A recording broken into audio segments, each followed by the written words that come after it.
and welcome. I raise my mason jar of water to you.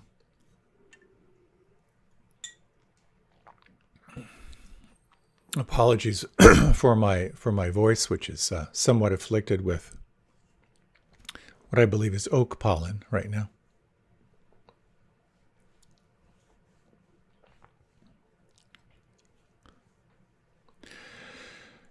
I've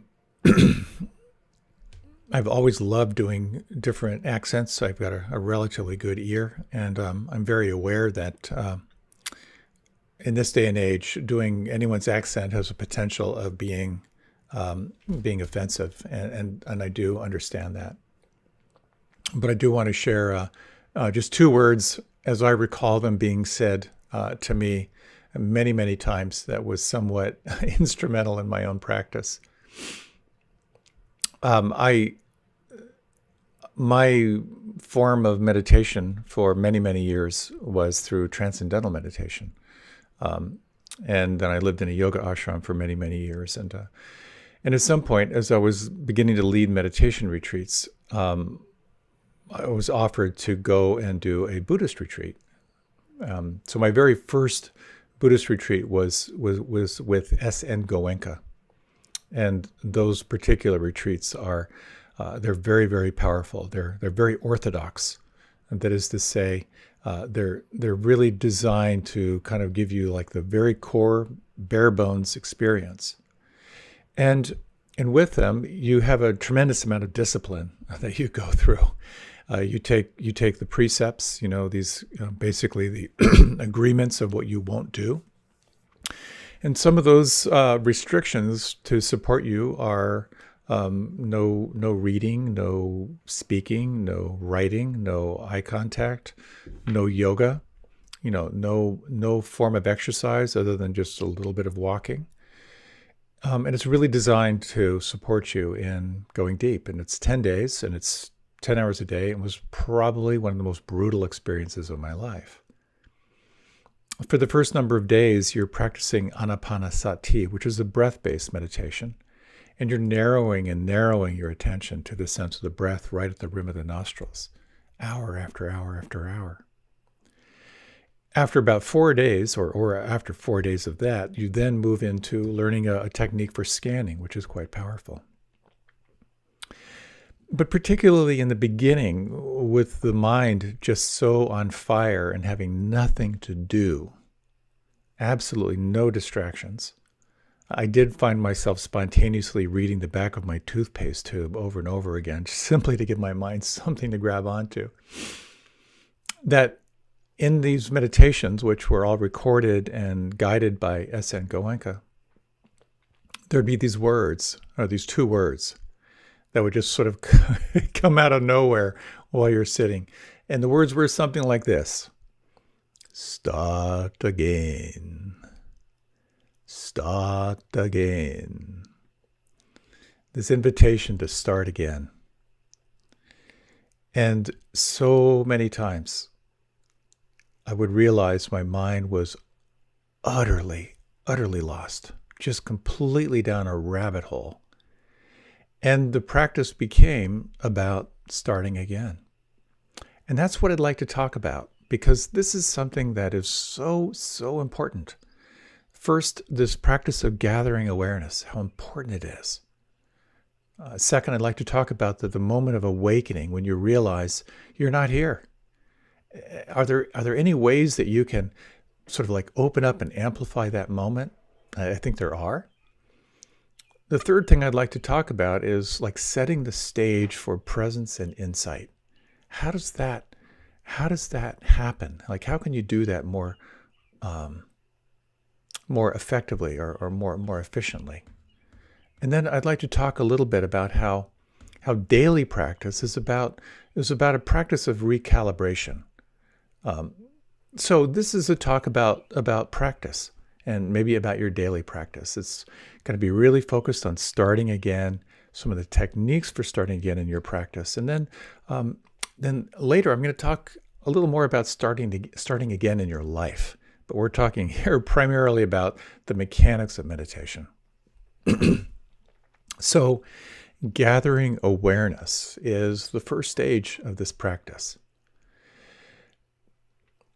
When I look back and I start sharing about like my early childhood impressions, I'm starting to sound like an old guy. Well, back when I was a boy, I grew up on a farm in southeastern Pennsylvania, and we had a black and white TV. Color TV hadn't come out then, and we got 2.5 television stations. ABC, NBC, and then if the winds were blowing right, we could maybe get CBS.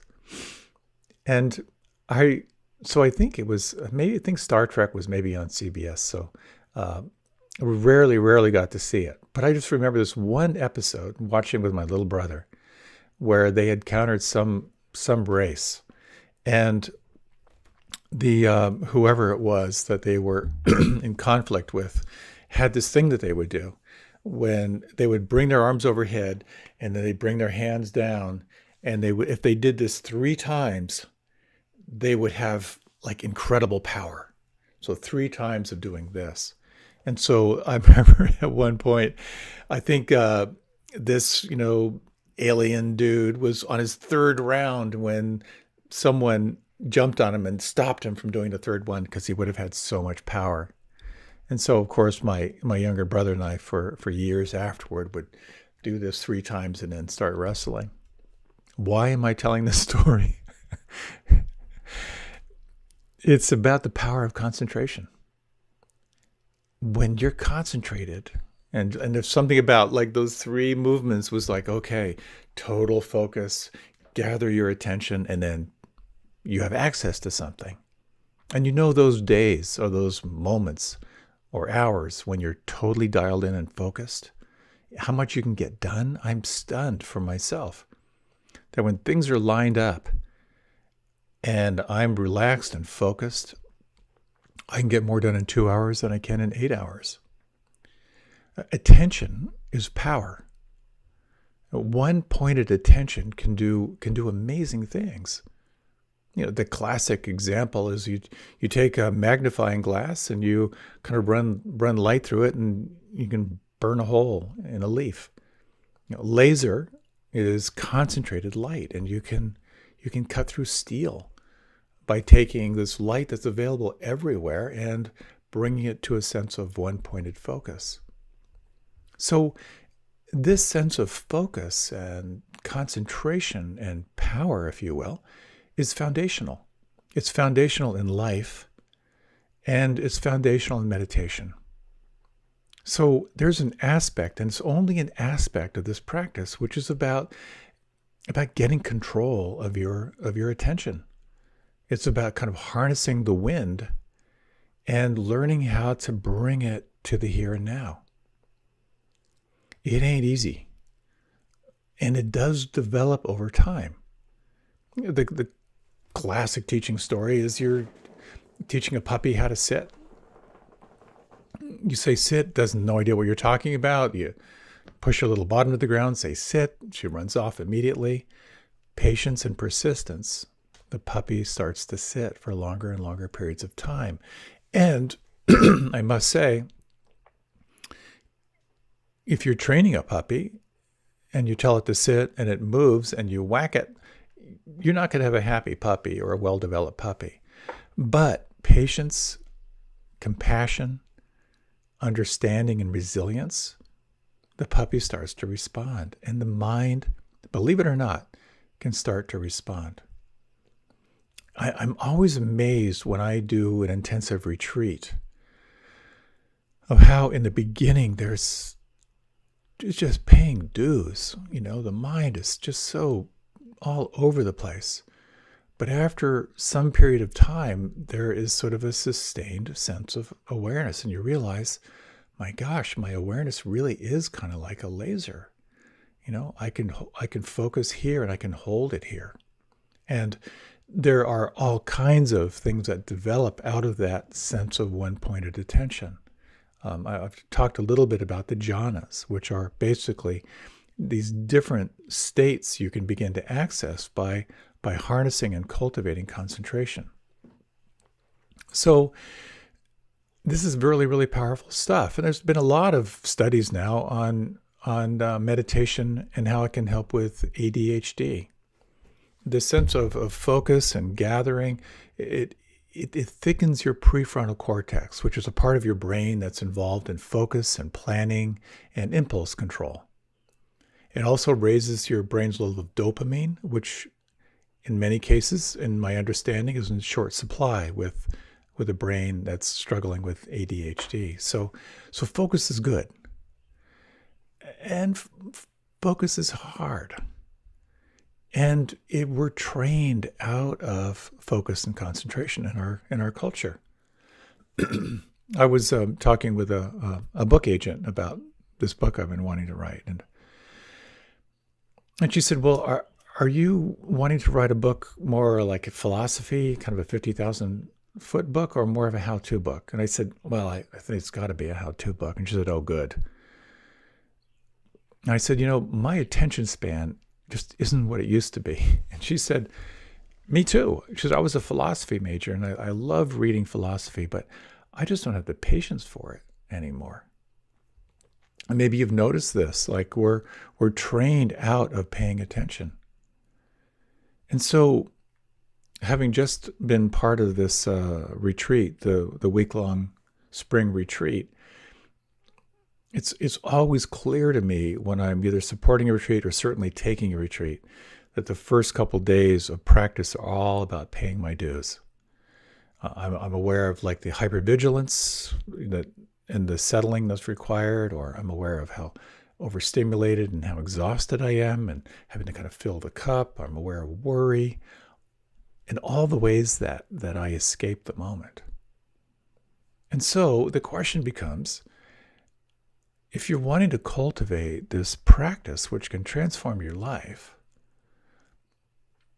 we have to learn how to start again, because the foundational piece here, unfortunately, is about learning how to arrive and learning how to be here.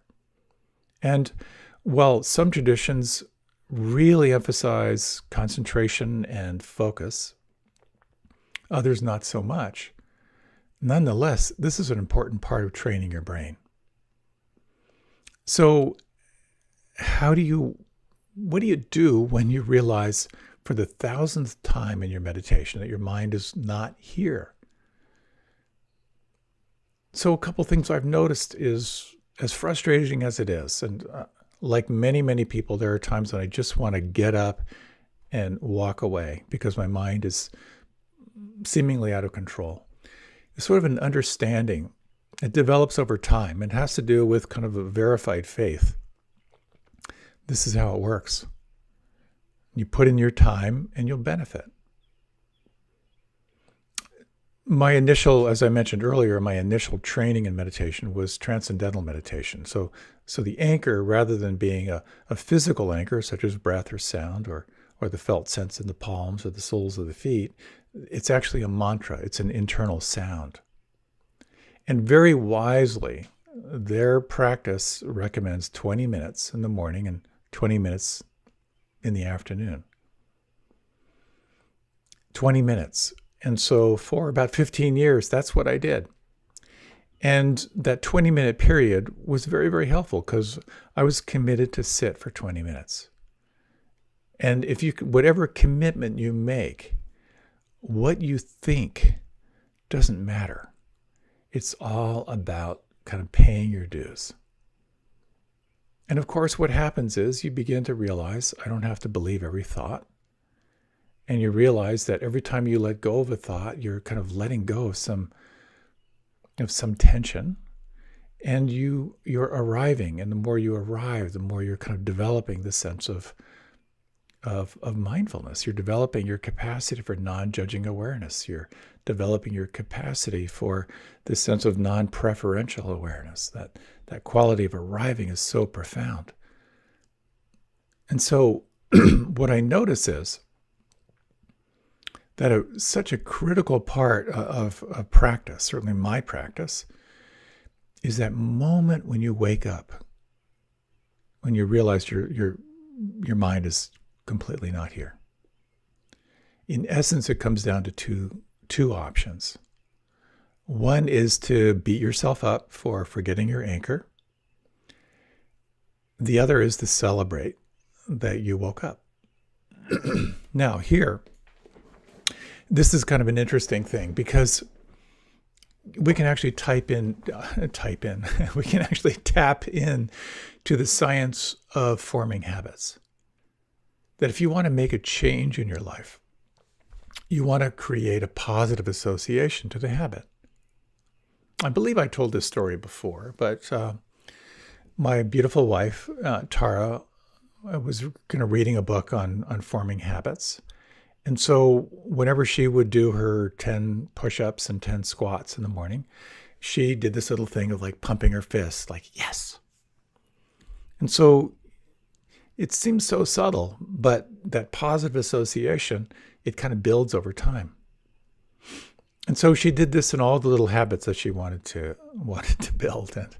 And we share a car, and she has this habit of not putting the keys back in the drawer. And so I was looking for the car keys, and I couldn't find them.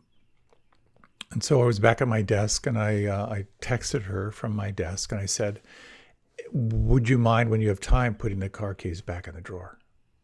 And so I was working on something very intensively, but I kind of, a little bit later, like 10 minutes later, I kind of heard her go down to the kitchen, and I heard the drawer open, and I heard the drawer close, and then I heard her say, yes. It was so sweet. But we can do this in meditation. When you notice the mind lost in thought, again, for the 1,000th time, how might you create a positive association with it? I don't think it needs to be pumping your fist, yes. But I know that there are some teachers that say, could you just offer like an inner smile, just a little inner smile, or a little bow to that, a little internal bow, like, yes. I know in TM they would sometimes say, like, imagine you're letting go of that thought like a balloon. You're just letting it go. Can you come back to to a feeling of positive pleasure inside? So let's just take a moment.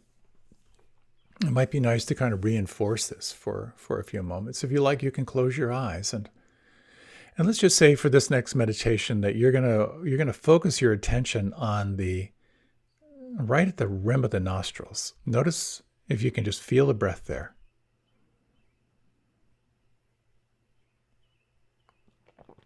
Now, we're just going to hang out here for a little bit, but when you notice your mind moving away from your object of attention, you might just explore, is there a way that you can bring some positive association or some pleasure into that re-anchoring?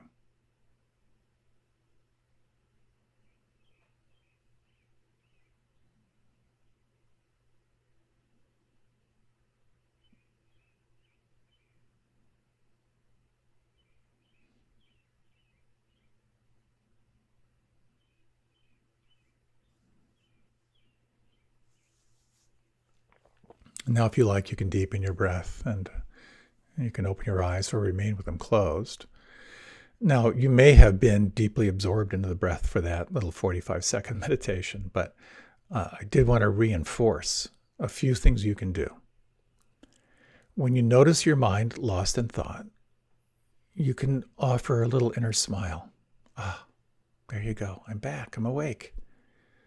You can also sense what it's like to kind of find a pleasant anchor or something pleasurable inside. One thing I'll do sometimes is I'll just take 3 slow breaths. So when I notice my mind is lost, and again, let's just try this right now. If you just close your eyes. Imagine you're meditating merrily along, and you realize your mind is just completely gone. Can you imagine a moment of awakening, like, I'm awake? And then take 3 slow, deep breaths right now.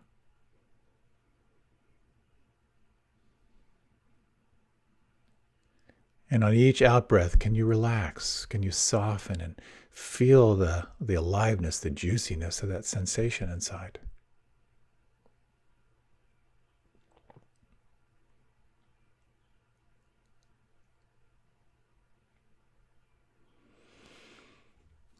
And then again, if you like, you can deepen your breath. And if you like, you can open your eyes. So what if it was possible, and I'm not saying it is all the time, but what if it was possible to begin to re-anchor that moment of awakening in meditation as a celebration? You just woke out of the trance of thinking. You have maybe just a millisecond of actually being here and now. And is it possible to find some pleasure inside, to kind of soften on the inside? So what I will often do is like try the 3 breaths, just 3 breaths, re-arrive. Sometimes what I'll do is I'll soften my hands, which I find that's a really powerful anchor for me. If you relax your palms, the fingers and thumbs, and if you just sort of wait there, then you begin to feel some tingling and pulse. This is so foundational in practice, and it's so overlooked. And I'm one of the people who I want to get onto the insight stuff. I want to get onto the liberation stuff. But this is all so foundational. As I've shared many times, many teachers who teach about presence and insight and all that stuff, many of those people who teach from a deep place of insight have done a lot of concentration, focus, and arriving practice. So the sense of here and now concentration is enormously powerful. It is powerful. But there's more to meditation than just concentration, unless you want it to be about concentration. And again, if you're drawn to the concentration practices, they are just fascinating. The jhana practice, and I'll talk more about that sometime down the road. But concentration is really about setting the stage for mindfulness. It helps to set the stage for you to kind of access the sense of the witness or the observer or non-judging awareness or non-preferential awareness, however you like to think of it. And oftentimes, as I've often mentioned, there can be that moment where you have a sense of concentration, like you're sustaining attention on the awareness of breath. And then there's this sort of inner shift where you begin to notice, I'm aware of the breath, but I'm also aware of the background. It's like if you're concentrating a lens on a flower, you realize, okay, the flower is really, really sharp, but oh my gosh, in the background, there's all this light and texture, and that's all part of the composition as well. So that sense of being more and more aware of the background, and then being more and more aware of what's changing, and then being more and more aware of who you are as the witness, being more and more aware of the lens that you're perceiving through, whether that perception is clouded with desire or clouded with judgment or clouded with confusion, all that starts to get more and more clear over time. So we're setting the stage for this practice of mindfulness and insight. Now, I've always been fascinated by the anatomy of an insight. What does that mean to see more clearly? Of course, when you can get that inner alchemy, that inner stance where you are concentrated, relaxed, aware, you start to notice a lot more subtlety in your experience. You can begin to recognize what's referred to in Pali as papancha, kind of the proliferation of thoughts, the chain of thinking. Not that long ago in my meditation, I noticed myself thinking about, what am I going to do for my next talk? And I thought, oh wow, well, I could tell this story. That's one of my favorite stories. I thought, well, when did I last use that story? Am I recycling stories too much? Am I getting boring? Am I coming to the end of these talks? Do I really have anything to say anymore after all these years? And I thought, I wonder how the podcast is doing. I really only look at the numbers once a year, and God, if I was done giving talks, what would I do if I didn't do this? And I thought, oh my God, I'm actually the age when my dad was retired. And I thought, well, he was pretty happy when he was retired, but the conversations kept going more and more back to the old days, and I don't want to be that guy. If I don't do this, what am I going to do with my life? And so this proliferation of thinking, and it started to get more and more of an emotional quality to it. Like, what am I going to do? And then I heard this voice. It was from a long, long time ago, one of my siblings saying, "You are a waste of space. You're such a moron." That little memory, that voice that played in my head, was suddenly this sense of like, there's something wrong. There's something wrong with me. And then I noticed, as I kind of made space for that, I kind of recognized that, like, wow, here's this thought. There's something wrong with me. And then I could just kind of make room for it, and I kind of felt it, and I just thought about how that thought has lived inside of me for so long, and my essential anxiety that's been a big, big part of my life, and the busyness I have around wanting to cover up that thought. I've been an extraordinarily busy person, and just making room for that matrix of, there's something wrong with me, I need to fix it. I fix it by doing, I fix it by being productive, the needing to be a contribution. And I just started to bring some presence to it, just to see it, to offer it a little compassion, a little bit of empathy, to kind of sense that, that little kid who was so utterly anxious around wanting to be liked and wanting to be loved, and his strategies for getting what he needed. And I began to feel a sense of comfort. Sometimes I think this practice is sometimes almost like spiritual reparenting. And I began to feel a sense of peace. I began to feel a sense of possibility. I could almost touch into that sense of like that original innocence of the child. And then with that, I began to feel just a greater sense of ease, a greater sense of, this is what I love, and so much of my life, and how joyous it is, and how much I love it. And I just hung out with that feeling of so much ease and joy, and all the blessings in my life, the gratitude in my life. And then I thought to myself, I noticed this thought, like, what just happened? How did I move from such clenched anxiety to such a sense of gratitude and grace? And then the next thought was, how can I make that happen again?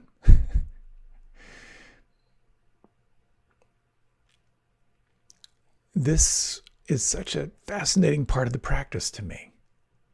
And I like to think that part of my capacity to recognize that the anxiety that was just playing through my thoughts, and to kind of sense what was under it, and to create that internal space for me to sense that old voice, and how that was planted in me many, many decades ago.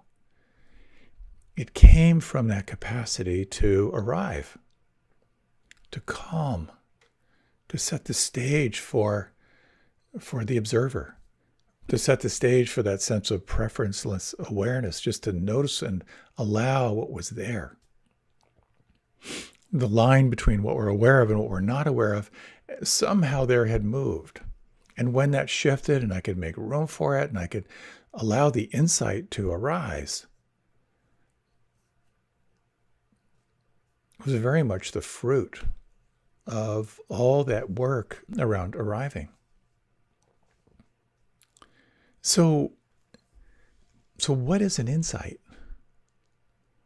An interesting definition is it's the capacity to gain an accurate and deep intuitive understanding.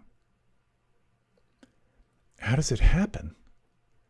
Well, to my mind, for me to be able to shift from just being kind of lost in these circular thoughts that are generally anxious, to kind of sense what was underneath it, and then to kind of sense the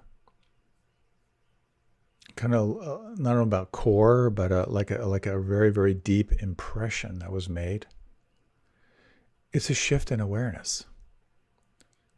There's both the sense of arriving, being intimately present, but also being the open monitor to kind of look closely at what's arising and to kind of see if it's true. The interesting thing about the practice of insight is that you can't make it happen. All you can do is set the stage. And that means there's no forcing, there's no controlling or manipulating, other than arriving and starting again, then arriving. But when something does arise, whether it be physical pain, emotional turmoil, a strong mental state, the capacity to turn toward it. The classic story of having tea with your demons. When those energies arise, can you sit down and have tea? Can you get curious? Can you make room for what's there and listen deeply to what wants to be seen and heard and felt? So this quality of practice can be, in some ways, kind of therapeutic. Whatever arises in our practice, oftentimes the thoughts they're pretty insignificant. It's just the brain secreting thoughts. But sometimes some stuff arises in practice that can be very fruitful for investigation. To recognize it, allow it, investigate it, kind of nourish what you find with loving presence. And quite often we get to see all of our unmet needs. In that case, my unmet need for affirmation, and instead kind of believing that there really is something wrong with me. And that's why when we experience the challenges in meditation of anger, of disassociation, of hypervigilance or numbing or doubt or the ruthless critic, there are times in practice when we can actually turn to investigate that.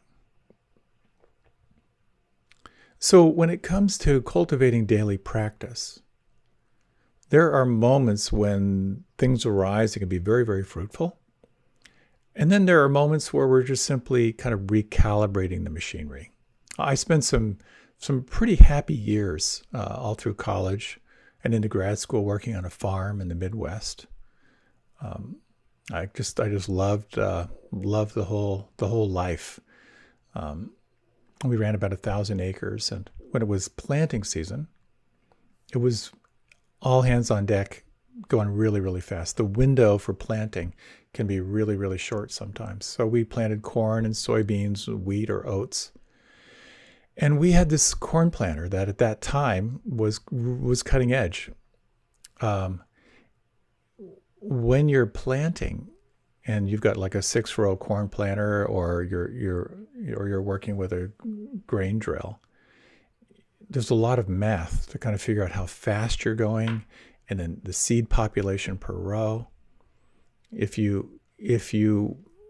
it's off, you're wasting seed if you're putting too many in, But if you're putting too little in, then you're really losing money. And if one of the rows gets plugged up, it could cost you thousands and thousands of dollars. And so much of what we were doing again and again and again was kind of recalibrating the planters, kind of making sure that all the parts were working and that everything was happening as it needed to happen. And I think sometimes meditation is about recalibrating the machine. Every time I sit, I'm just letting the detritus of the mind settle a little bit. And I've noticed for myself that when I meditate in the morning, and again, this is still a struggle for me. Meditation doesn't come easily to me.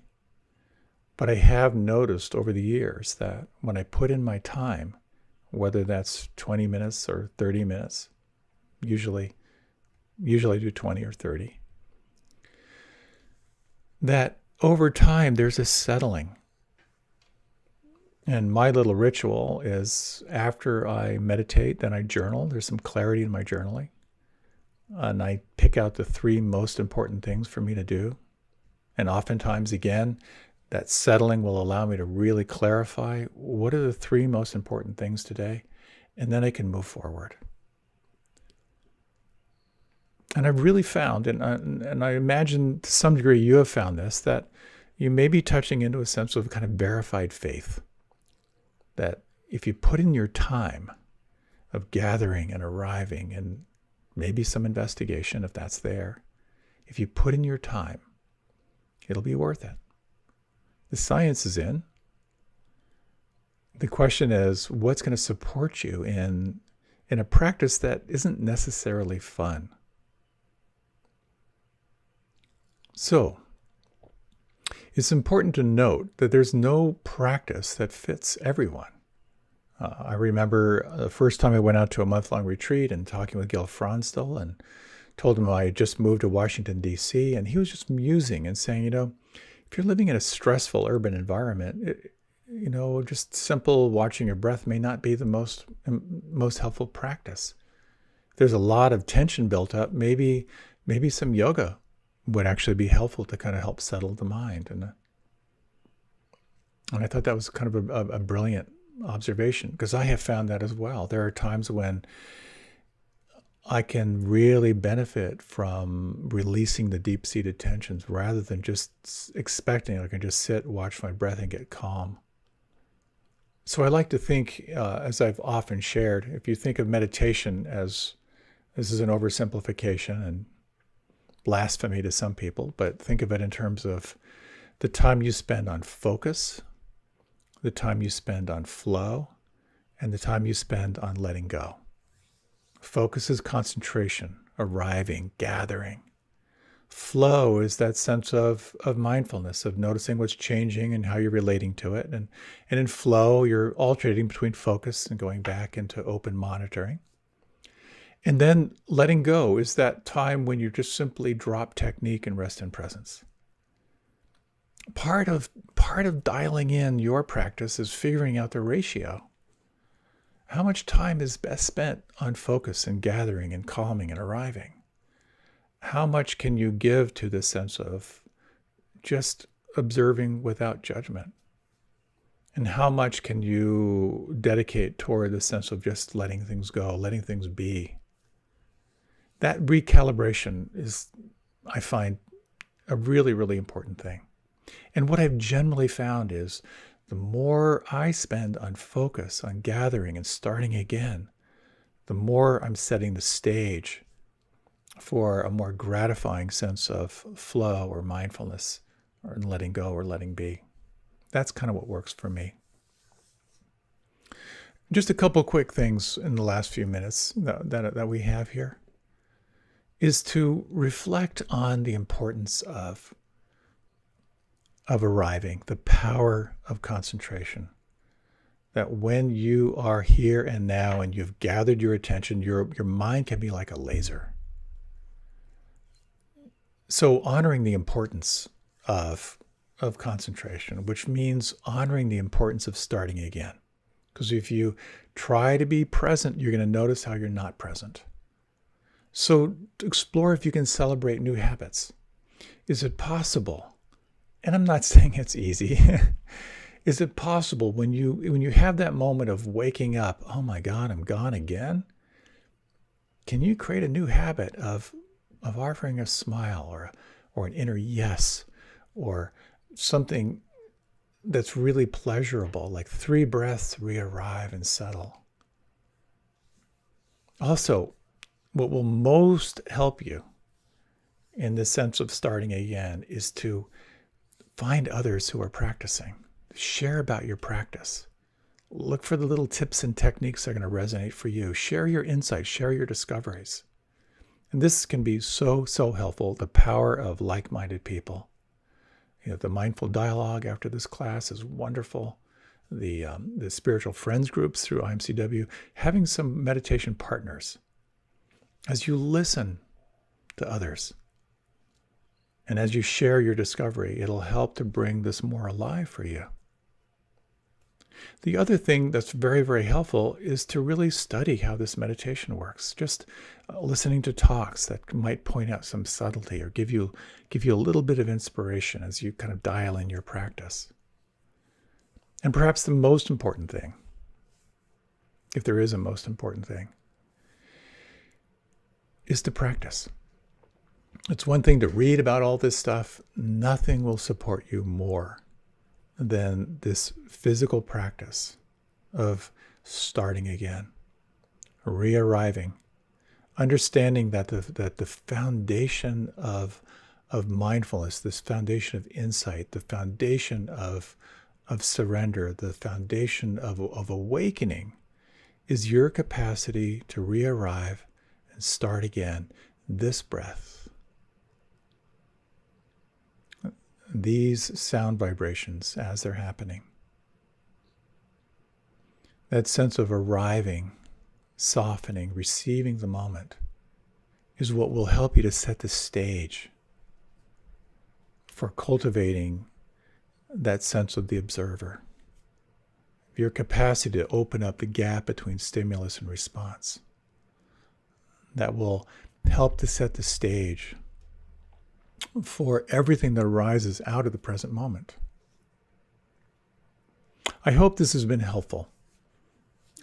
For myself, I find it so important to kind of review the fundamental practices, because these foundational practices are what can help to set you up for true insight, true happiness, and opening up to a life of infinite possibility. So let's just we have just a minute. If you like, you can close your eyes. You might take 3 slow breaths. Notice where you feel the breath and sense, if you can, what it's like to receive the sensations on the inside.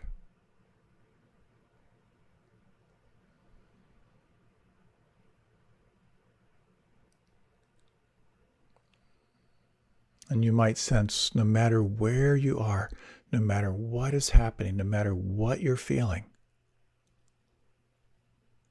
in any moment you can start again. One breath. Gathering your attention in the here and now. And you might imagine in these final moments as you move on in your life, this ally of here and now, a re-arriving and resting in presence. Thank you so much for your time and for your attention. Many, many blessings in your practice. Wonderful to be with you, and I look forward to being with you again.